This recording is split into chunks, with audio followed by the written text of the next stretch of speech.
नीतीश के राज में पुलिस की हत्या सर्वाधिक। यहाँ तक तो छोड़ दीजिए, आप सब साक्षी हैं। अगर नीतीश का कार्यकाल गिना जाएगा तो उनके कार्यकाल में पत्रकारों की भी हत्या सर्वाधिक हुई है।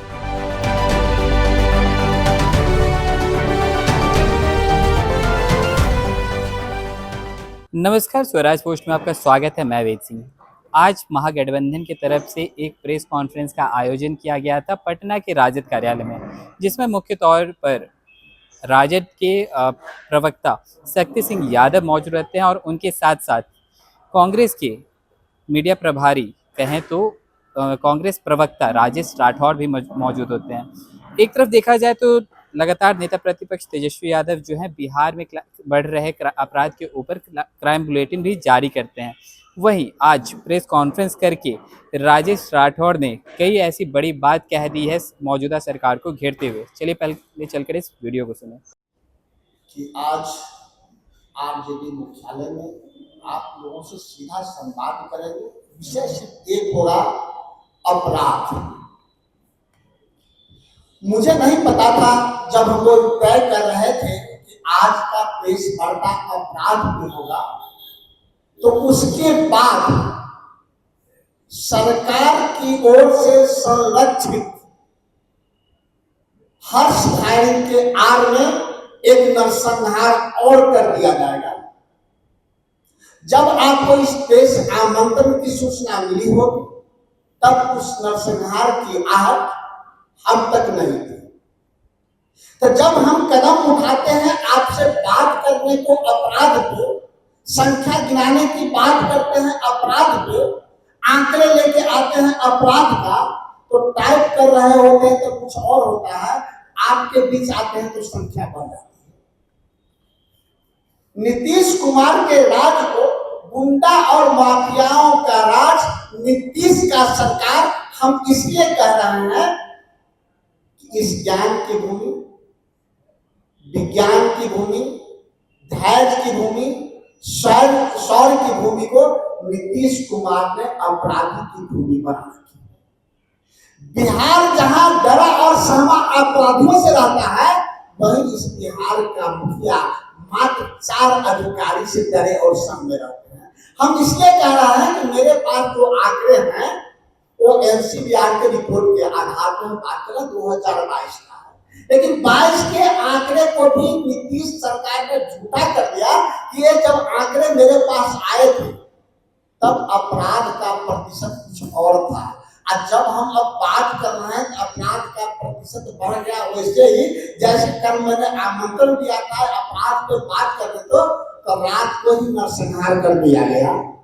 तो 20-22 के बाद कोई रिपोर्ट सरकार की ओर से आधिकारिक नहीं आता है कि अपराध कितने बिहार में हुए। 22 तक जो अपराध हुए हैं उसकी छोटी आंकड़ा आपके पास मैं पेश करूंगा, उससे स्पष्ट हो जाएगा कि नीतीश कुमार हर भाषण में कहते थे और कहते हैं कि शाम के बाद कोई चलता था जी।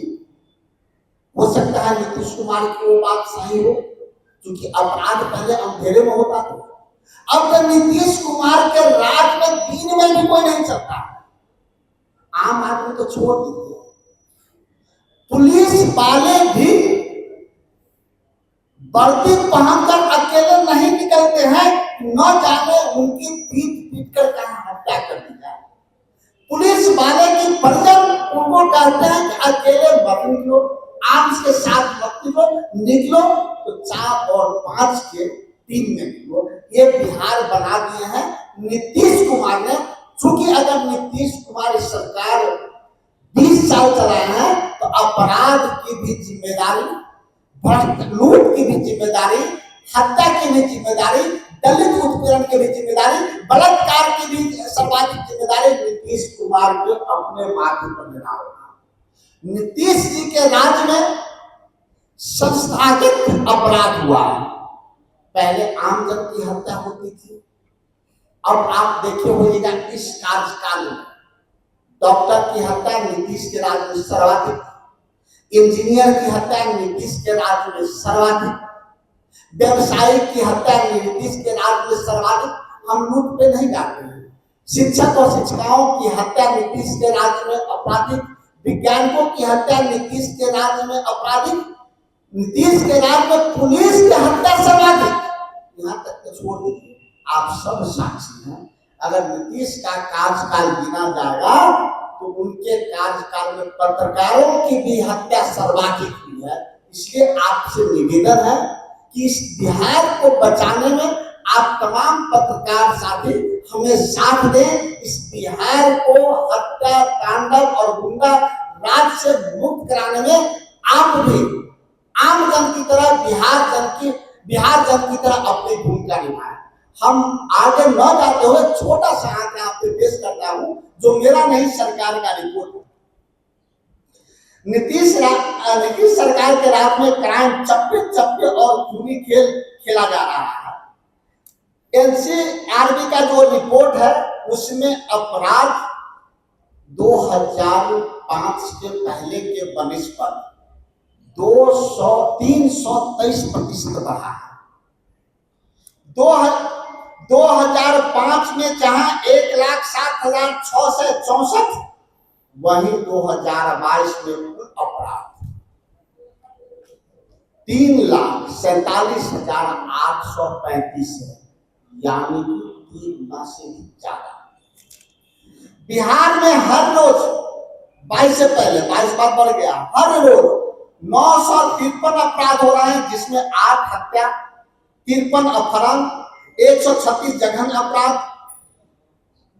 55 महिला अपराध, 28 महिलाओं के अपहरण, 2 से ज्यादा बलात्कार, हालांकि अब बढ़ गया है, 1 दर्जन से ऊपर हो गया है, 17 बच्चों का अपहरण, हत्या का प्रयास 262% और जघन्य अपराध 206% तक बढ़ा है। नीतीश सरकार में महिला किस कदर प्रभावित है कि 4000 से अधिक नाबालिग लड़कियों का अपहरण शादी के लिए किया जा चुका है, इस पर कोई एफआईआर नहीं हुआ। एक और छोटा सा है, क्योंकि ये सवाल आप नीतीश कुमार से सीधा पूछ सकते हैं, क्योंकि नरेंद्र मोदी के जो गृह मंत्री है अमित शाह के विभाग से 2022 में रिपोर्ट आया था। बिहार में हत्या का तांडव, हत्याओं में बिहार उत्तर प्रदेश के बाद सबसे बड़ा प्रदेश बना है, यानी कि बिहार दूसरे नंबर पर है। 17 सालों के नीतीश के शासनकाल में 53,150 हत्याएं हुई है, और 22 के बाद हम नहीं बोल रहे हैं। हत्या के प्रयासों में भी बिहार देश के दूसरे नंबर पर है, उत्तर प्रदेश के बाद पहला है। अब नीतीश कुमार का नाम इसीलिए हम लोग अपराध कुमार रखते हैं, चूंकि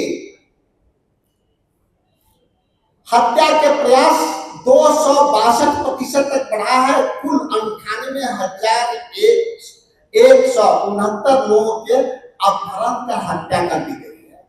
जघन्य अपराध का गढ़ मान लिया गया है बिहार,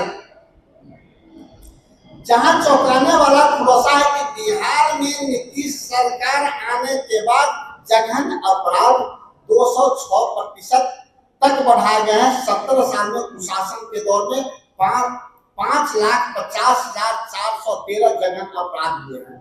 हम अब जाते हैं बेटियों पे, सबसे ज्यादा पीड़ादायी नीतीश कुमार है, और नरेंद्र मोदी कहते हैं बेटी पढ़ाओ, बेटी पढ़ाओ। बेटियों पर अपराधियों का राज भाजपा और नीतीश सरकार के राज में कितना है कि नीतीश सरकार की सत्ता के सरपरस्ती में गुंडों का तांडव। बिहार के बेटियां भयग्रस्त है, यह सोचकर सबका रूह कांप जाता है कि 17 वर्षों में महिला अपराध 336% तक बढ़े हैं।